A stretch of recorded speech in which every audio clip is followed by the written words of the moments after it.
Saudari-saudaraku yang terkasih, kita sudah memasuki pekan suci. Bacaan dalam Selasa pekan suci ini diambil dari Injil Yohanes pasal 13 ayat 21 sampai 33, dilanjutkan 36 sampai 38. Satu yang akan kita renungkan dari teks ini adalah soal pengkhianat. Dalam Kamus Besar Bahasa Indonesia, pengkhianat itu diartikan sebagai orang yang tidak setia kepada negara atau teman sendiri. Saya jadi ingat dalam banyak film, lebih-lebih film tentang perang, selalu disisipkan tokoh yang berperan sebagai pengkhianat. Karena kepentingan pribadi, biasanya karena iming-iming uang, orang ini membocorkan rahasia negaranya untuk musuhnya. Dan karena itu, dia disebut pengkhianat. Biasanya pengkhianat nasibnya tragis. Di akhir film biasanya dia pasti mati.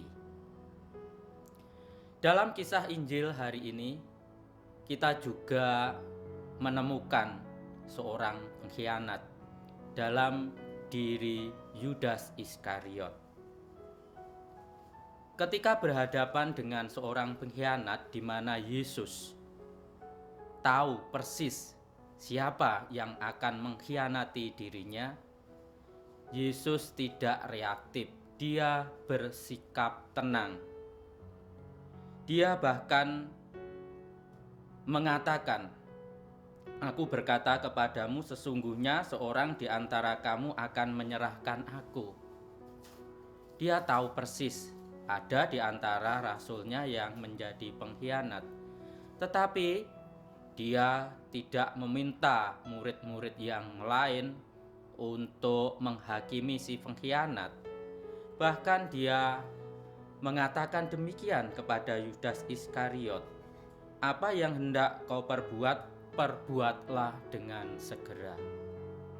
Dengan sikap Yesus semacam itu, apa yang mau diajarkan atau apa yang bisa kita pelajari dari sikap Yesus menghadapi Yudas Iskariot yang sungguh-sungguh mengkhianati Yesus? Yudas Iskariot kita tahu salah satu dari ke-12 rasul. Yesus mencintai semua rasulnya, tetapi salah satu dari mereka mengkhianati. Ada dua pelajaran yang saya renungkan dari kisah ini.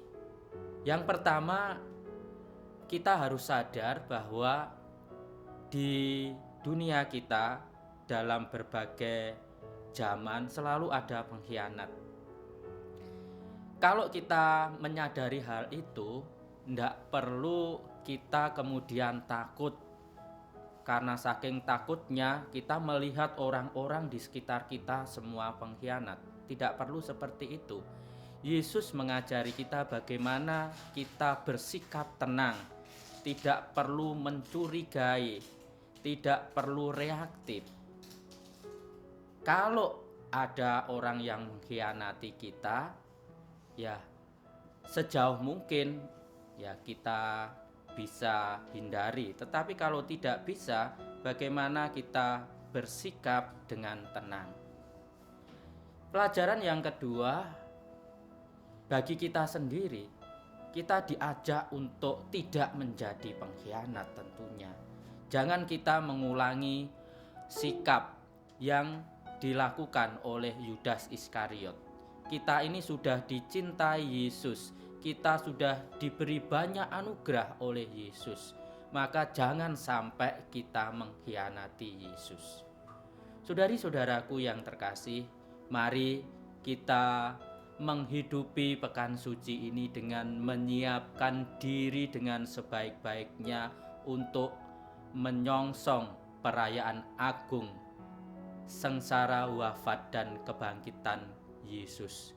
Semoga segala persiapan itu membuat kita menjadi murid-murid Yesus yang setia, murid-murid Yesus yang tahan banting, yang tidak takut ketika dikhianati, dan yang tidak sekalipun mengkhianati Yesus.